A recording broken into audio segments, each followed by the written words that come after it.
This podcast is brought to you by New Life Ministries. Welcome to the Every Man's Battle podcast. I'm your host, JJ West.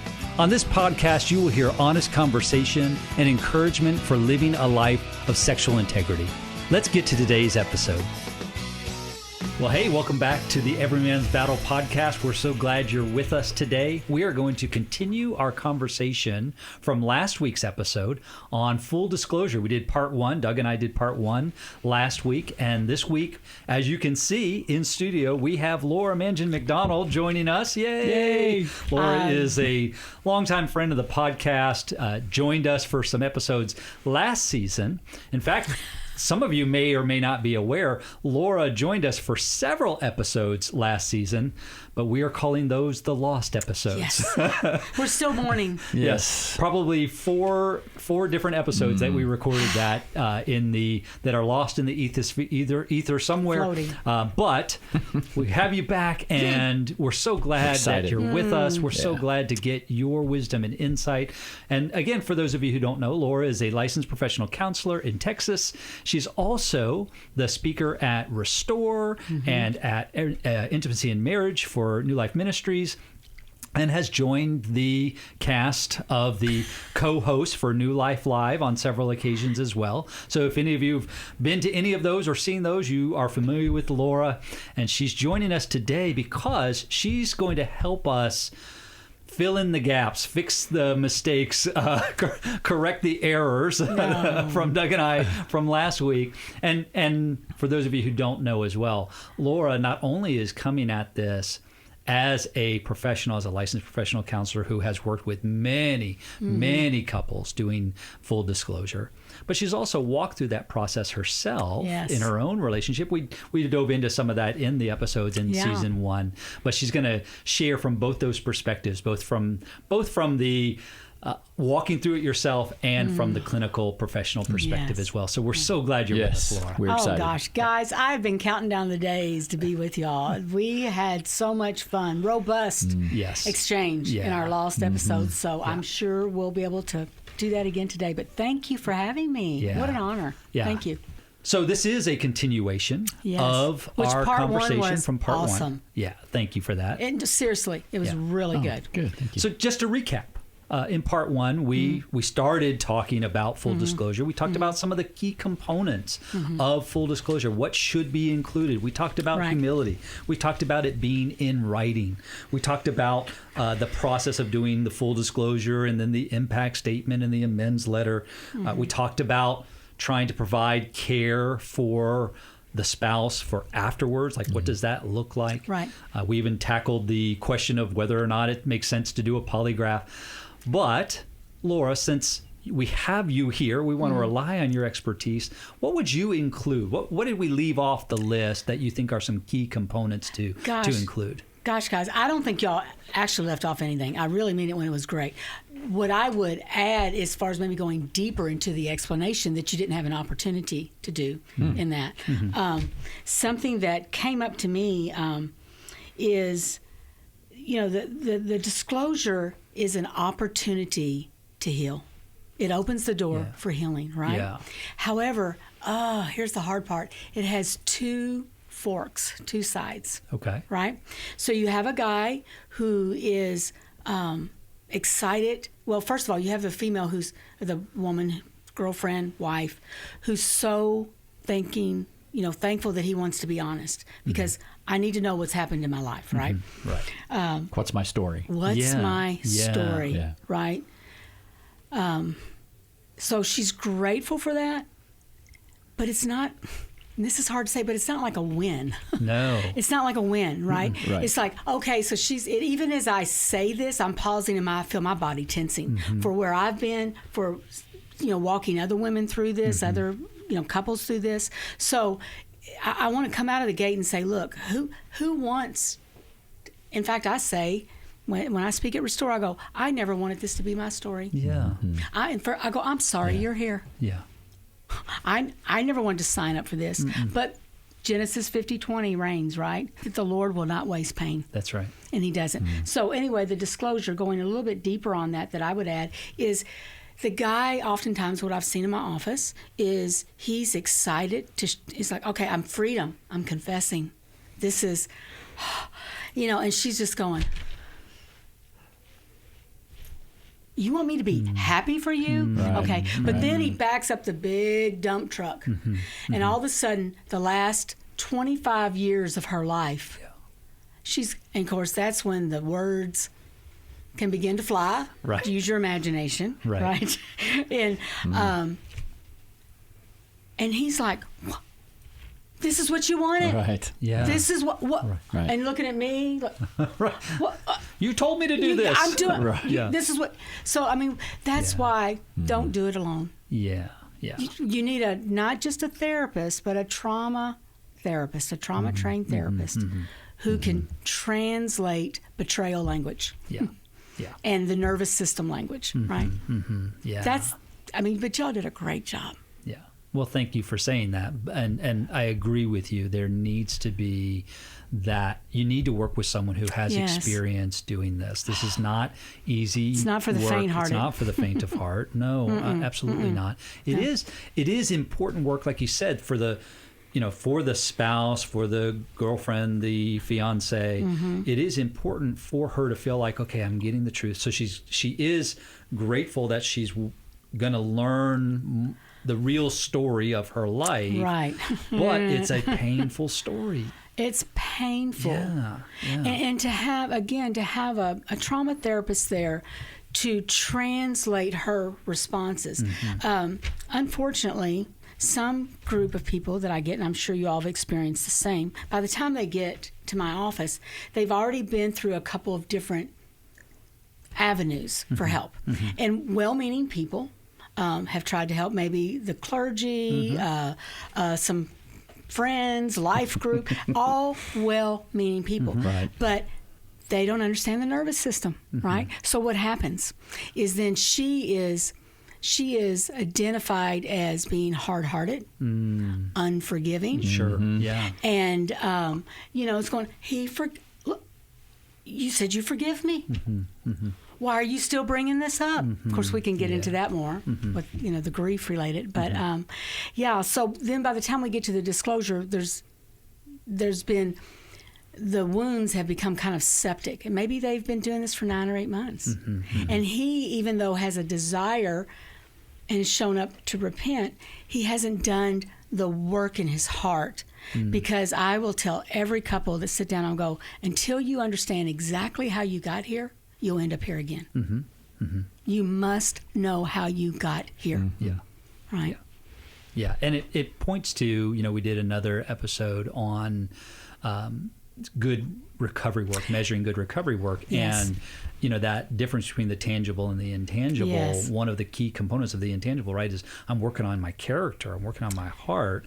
Yes. And so when I'm doing that, it helps me to enter into that discussion, that full disclosure, very differently. It allows me to enter in with that humble posture. It allows me to enter in and engage in full disclosure with the heart of, I want to care for you. Yes. I want you to know the truth about your life. Yes. I want you to be able to know all this about me in order for us to be closer, right? Those are all character traits that are being challenged because my flesh goes, no, I don't want any of that. Right, I'm scared. There's tremendous anxiety, both for the one who's doing the disclosure and for the one who is being disclosed to. Right. And so my character helps me, when I'm working on my character, it helps me to go, I'm going to be other-centered, not self-centered. And I'm not even going to just though focus that's on a my desire, anxiety. even though that's the desire to be other-centered, how can I be somewhere I don't know how to be? Yeah. And that's where I think giving the guys, we were kind of talking about this before, right? Right. Giving the guys even some words going and having a translator and going, look, I believe you, Doug, I believe you. And say to her, I want to show you the support. I'm learning how. I'm trying, but I just don't know how to completely convey that yet. Will you stay with me? Will you walk? What and I'm hearing committed. the responses that you get, which Yes. are not. Oh, honey, I get it. I love you. Don't you know how I get? Let's just No, forget, you forget don't and move get on. it. No, you don't. Well, and JJ, you said it a minute ago about the heart. Yes. There are so many of us that look at solution. We're looking at outcome. No. And so especially, not to be stereotypical of men, but a lot of us are that way, where we're looking as, I'm They were done. trained up that I'm way. out. We Right, followed, right. They we were followed trained all the up that way. steps. Right. And here's the completed bookcase. Look, their Exactly. steps are right And here. then wondering Yeah. why I can't say, this is how I've hurt you in a very humble, tender way, and not get a really adverse reaction. Yeah. And that being okay. And so it's learning not only the verbiage, but Yes. the process Yes. of being other-centered, staying with her in that every word that comes out of my mouth is one more where she begins to sink back further and further and further, hearing the devastation and the hurt and the pain that she's lived through, maybe not have had words for, right? She may not have had the powerful. right words to understand exactly what was going on. And now she's hearing this all at one time in a 1 hour, 2 hour, 3 hour, long session. And it just becomes overwhelming. Talking about nervous system, right? It like overwhelms us. Yeah. And so then she's having this reaction, and I'm wondering, well, like you said, what's the reaction about? I'm Right. giving you what you wanted. Right. Let's move on now. When we're looking at that as the beginning, You're right. not as the end. And once he learns, both couples teaching them the neuroscience of their bodies, right? That, you're not overreacting. Telling the female that you're not overreacting. Your body's trying to protect you, right? Right, you're flooded, and Yeah. you're responding Yeah. to Right. that. She's not trying to attack you. She's Expressing pain. She's this plea of, can't you see Yes. me? Yeah. That's what she's trying to say. But his shame will come from the shame blockers will come up and go, what? Why do you have to pick up? So Right. And You need and someone of there. course that even Which is draws what we've been trained to do. Right. That even draws from his history, his childhood, right? Maybe he had a really angry mother, yes, right? And if she was ever, he didn't get it right, he didn't do it the way she wanted, she would respond with anger. And so he's trained himself, right? Not intentionally. His attachment has been trained, yes. Right, to respond to that anger in a certain way. So now she gets angry. I've done Yes. the disclosure. She's angry because she's expressing her pain that way. Right.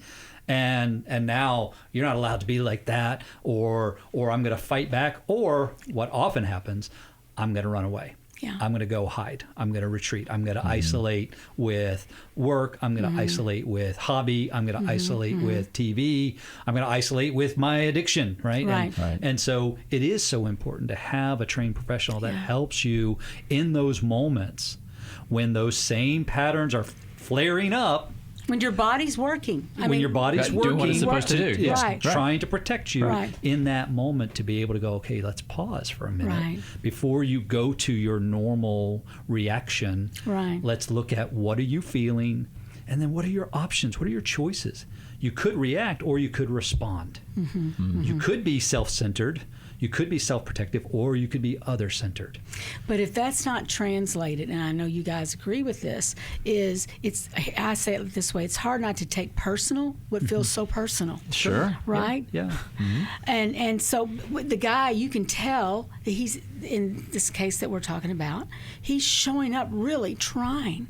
And so you can see when they get into these core patterns at home, how they go down the pain drain. Yeah. So quickly. It's very difficult. Yeah. Very difficult.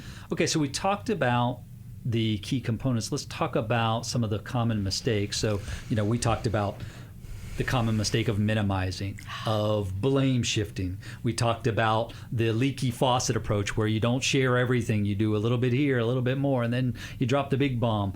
These things that are so painful. Yes. We talked about the mistake of demanding forgiveness right away, and the demand, okay, now that I've done this, we're never talking about it again. Oh, that's the, I personally putting it on know the shelf. that is the worst. Yeah. That is the worst. Something that I came up with in our life and with others is there's no expiration date. Right. Absolutely. No more, and I Yes. use the example, no more than I would, or a couple would not talk about a child they lost. Right. Yes. Right? Right. Go, don't ever, of course, I've heard that too in our office. Yeah. Don't ever bring this up again. Yeah. But then that really morphs into forgiveness is not forgetting. That's right. Right? And forgiveness is not reconciliation. That's correct. That's a correct. biggie, Yeah. biggie one confused. Right. Yeah, yeah. So would there be other common mistakes that you add to the list, or are there things that you would say, okay, let's dig a little bit deeper into that one? Feel like that would be worth having a longer discussion on that common mistake. I think the trigger that re-triggers is when a guy honestly says, well, first of all, I'm going to back up a second. So when a guy is ready for disclosure, we have to think how many years has he been in his addictive process, right? And just the brain has wrapped around this incoherent narrative, right? And then so he has a willingness to show up and do it, but his body and brain aren't there yet. And then where if that's not explained, he can really, he really can relapse. He really can walk away. And I've actually had some guys who will go, forget, I'm going, no, you're so close. right there. Yeah. You're Yeah. right Yeah. there. So I would think just really understanding that and having that translated, having them to understand if you don't, you just didn't arrive here. It's not like a Jack in the Box. Yeah. If you look back, there's a pattern. And then that one led to this one, that one. It originated somewhere, and it became part of your hard drive. And you don't cognitively think about it. You instinctively go to it because what addiction is a legitimate needs being met in an illegitimate way. Yeah. Right. Yeah. And so when a guy says, well, hey, it was nothing, don't ever say that again. Don't ever take that out of your vocabulary. Certain phrases we never want to ever. repeat. They think no. Right. Yeah. So I think that's a biggie. Yeah. The Restore Intensive is designed for a woman dealing with a man's sexual addiction issues. Restore gave me strength. I met up with a group of women that are going through things that they had no control over. If you've been affected by betrayal, an emotional or physical affair, or pornography, the Restore Intensive will equip you with support and tools to help you through, and it's coming to a city near you. To register to find out more, call 1-800-NEW-LIFE or online at newlife.com. You know, you talked about this whole idea of no expiration date. I think we use the language of no statute of limitations, right? That's good, yes, You know, that yes. there's always we can come back to this. And I think they both point to this idea of making sure that she has room. Actually, both of you have room to grieve. Yes. Right? Like I love the picture of, well, if you lost a child, you wouldn't say, well, after 3 years, right. we're no Don't bring longer the going to child up speak again. Right. of that loss again. No, because we will go through different waves of grief for a very, very, very long time, probably and we'll never until go, we die. that was good. Yeah. We're all good. Never. Right. No. So can we talk a little bit about how do you make that space to your point about making sure that there's this aftercare for the betrayed spouse? Like, what are some ways that the husband, boyfriend, fiance can actively create that space or actively make sure that there is care for her after the disclosure's done, or that phase of the disclosure? Following that part. Yeah. Yeah, I was thinking about that too, of what specifically being a betrayed spouse, looking back on that for you, what What did you need that you don't think you got, or what did you need that was really beneficial for you? Well, all I can say is thank you, Jesus. I was a therapist who somewhere in there intellectually knew, going, wait, hold on. There's an anchor. And I had good therapists, right? I had good therapists. I had a really wonderful support network, which we can talk about in a second.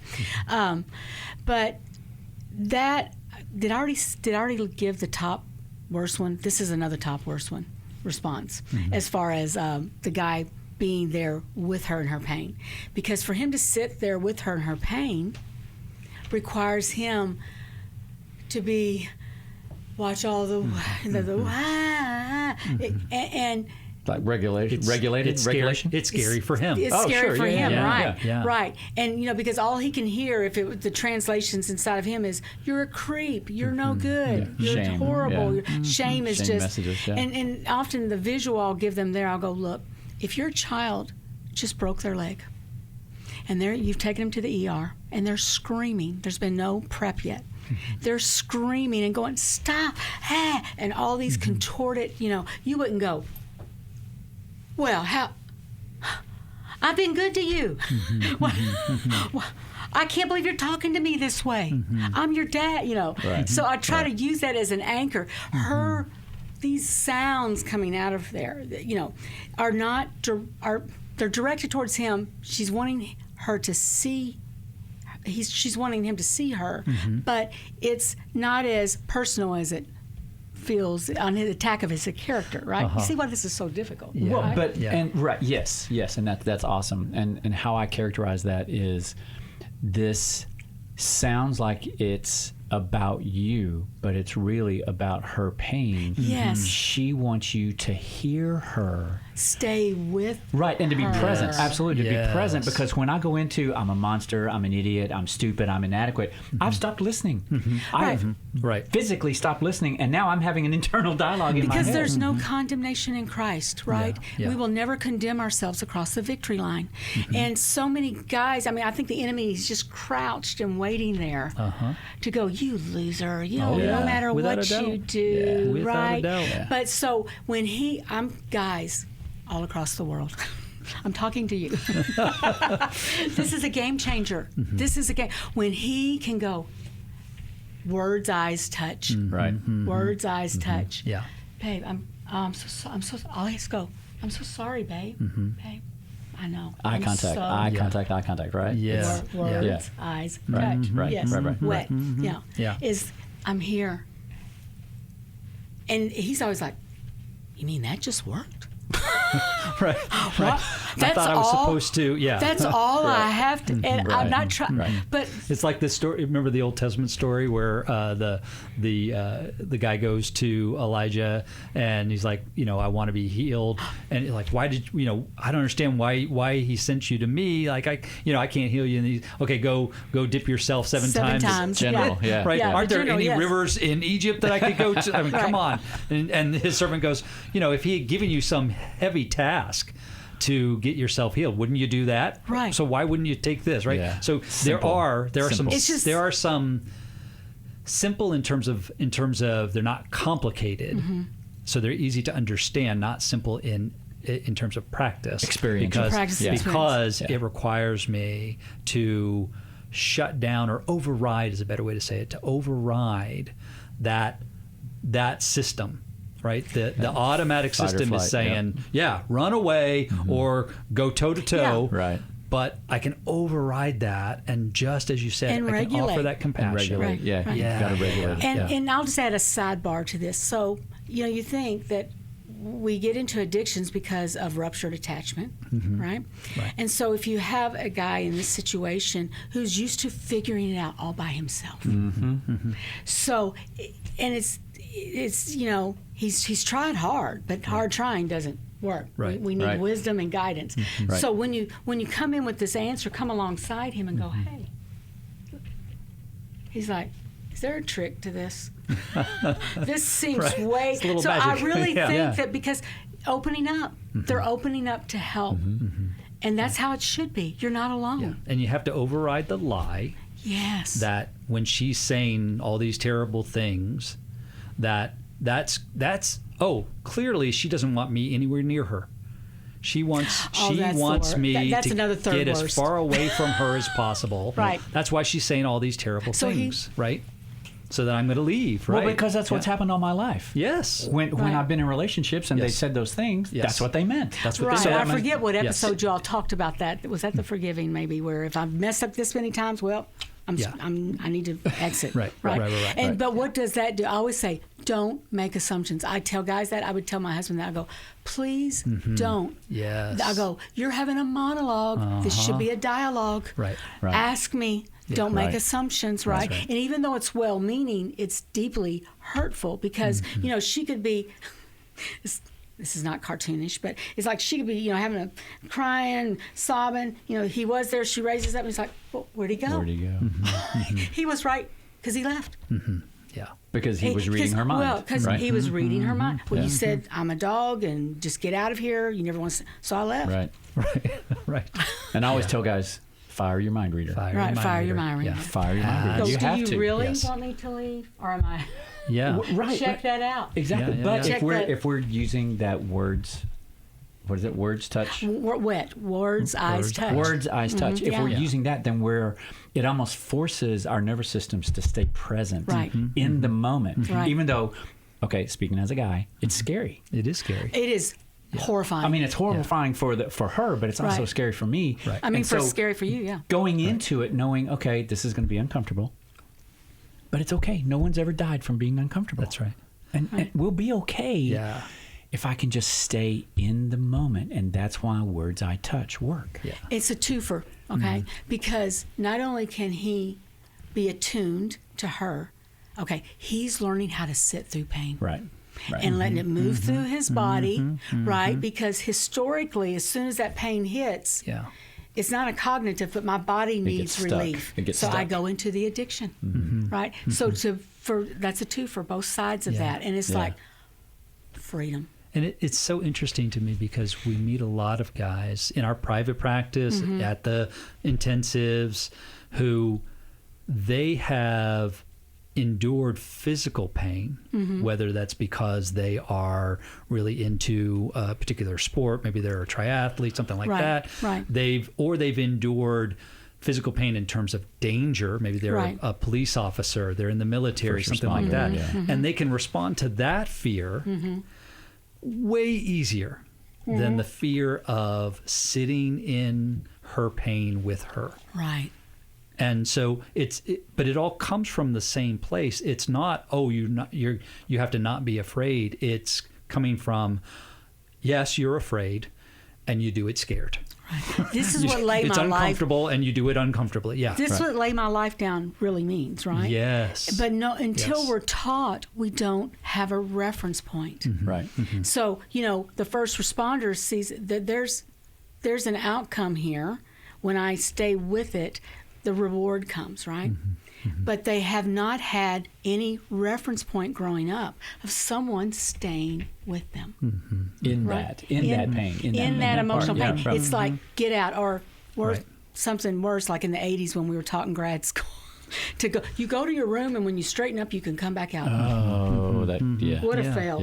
Yeah. What a fail. But still, only show me your best stuff. For first responders and for those guys that you were talking about that can handle like ER folks and like hurricanes and those folks that go into that, they've learned how to compartmentalize it. So they're feeling the same stuff that we feel, only they're setting it in this nice, neat little container, this little box over here with a big bow and about 10 feet of concrete on all sides. Yeah. What I try to tell guys to do is we're going to, since we've compartmentalized so many things, we're going to use that to our advantage. So when I am now words, eyes, touch, when I am in front and I'm processing that and I start to get scared, I take that fear, put it in that container, set it aside, God, self, and others. I take that now to my guys so that I can stay here. Yes. So it's that really ugly thing that we talked about that was horrible for us, and using it to our advantage now so that we can deal with that trauma and pain in us, the shame messages, the negative emotions, the incompetence, insignificance, impotence, right? I take that, put it away so that now I can be here with her and stay with her for that longevity and then deal with this stuff. That's the key, later. Right? It's not I'm putting it away and never forgetting dealing with it. Right. I'm coming back to Nor am I making the mistake of, I've got to work on my pain, and I can't show up for you. It's there's space for that. I will get to that, and I will tend to it. I'm not hiding from it. I'm not locking it up. I'm just simply putting it on the shelf for now, so that I can stay here present. with you. Yes. Right. Yes. So I can Sitting in your pace pain. this. Yes. I can pace it. Yes. I'm here. I'm not. Hebrews. I'm with you. I'm not. I'm here. I will never leave you. Every time we do that, she goes, he stayed. Because when we go, I called him every name in the book, and he stayed. Right. So kind of the litmus test on the backside. Let's see, and they're not trying to put it. Well, maybe a few loops. There's a few. We'll be honest. Okay, a few loops. Okay, but they're loops of, can I trust you again? Right. I want to trust you. Let me see, how far will you go? Yeah. How far will you do this? Right. Now, I know at the Every Man's Battle Intensive, we talk about full disclosure. At Restore, you talk about full disclosure. Yes. And we're both promoting this as one of the key elements of recovery and restoration of the relationship. It's not the only. It's not like once you get through full disclosure, now we're at full reconciliation, full restoration. But it is a necessary component to lead to restoration. I'm wondering, at Restore, is there anything else that you guys share from the perspective of full disclosure that would be important for our audience to hear? Well, I've said it earlier, I think, is that when, we encourage her not to know all the details, right? We also define what warrants disclosure. Some women have been taught that only a physical relationship warrants disclosure. Okay. But we say that emotional, voyeurism, porn, all of that weighs in the same for betrayal trauma, right? Yeah. We do, if you want a polygraph, get someone who's, got some experience with it. Done it once or twice, has some experience.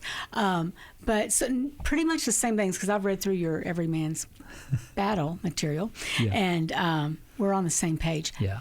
What I personally love is if we can get a guy to commit to Every Man's Battle and get the female to go to Restore, because we need community. Yes. We need community, right?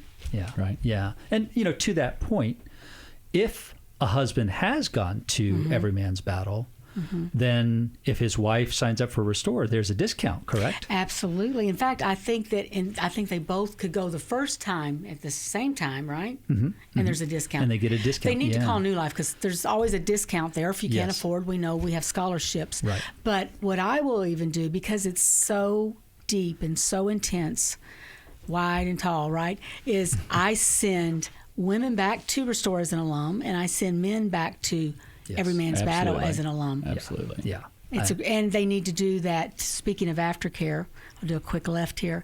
They need to do the sustained victory. Do y'all call it sustained victory? Okay. We do indeed. We do indeed. Right. Yes. Because we cannot heal outside of group. That's right. Period. Community. Yeah. You have to have community. Yes. Laura, thank you so much for being with us today. I feel like we just touched the very tip of it. There's so much more. It often feels that way. Yeah. But we are so grateful that you did join us. And I would love it if you would come back, because our next episode, we're going to be talking about what should she do if he is not doing the good recovery work. That's tough. Yes, that's I would next love week's episode. to. So if could we convince you to stay and join us, because we think that in order for that to be a full discussion, man, we need both perspectives. We need both the male and female perspective on that. So thank you for agreeing to do that. Thank you, guys. Thank you so much. Thank you for listening today. We are so grateful that you are listening. I don't know if you know this, but we have now surpassed, I think it's 55 countries that we have people listening to the podcast, which is extraordinary to us. But we also know that there's a huge audience of people who haven't heard. Yeah. So I want to encourage you, if you know someone who maybe they're struggling, maybe they're either struggling with their own addiction, or maybe you are a wife, a girlfriend, a fiance, and you know someone who has been betrayed, would you share this episode with them? To let them know that there is hope, to let them know that there is help available, that they don't have to and really shouldn't try and walk through this on their own. So I hope that you would do that. Hope that you would share it with someone that you know. Continue to listen.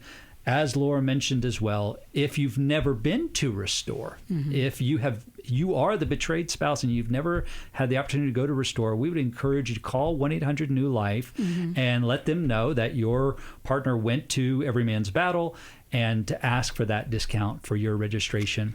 And just going to add one thing, they could be betrayed in a former relationship, and then that's carrying into their current relationship. Oh, that's such a good point. So, yeah. Because, time passes, our Betrayal's hurts don't. Betrayal, right? Betrayal is betrayal. Yeah. So. Still hurts. Okay, we hope that you will join us next week for What Should She Do If He Is Not Doing Good Recovery Work. We'll see you next time. Bye. Thanks for listening. This podcast is just one of the many ways we can encourage and help you. If you're looking for more help, visit us at newlife.com or call 1-800-NEW-LIFE.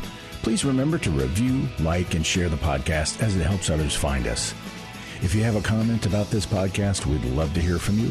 Drop us a line at embpodcast@newlife.com. See you next week.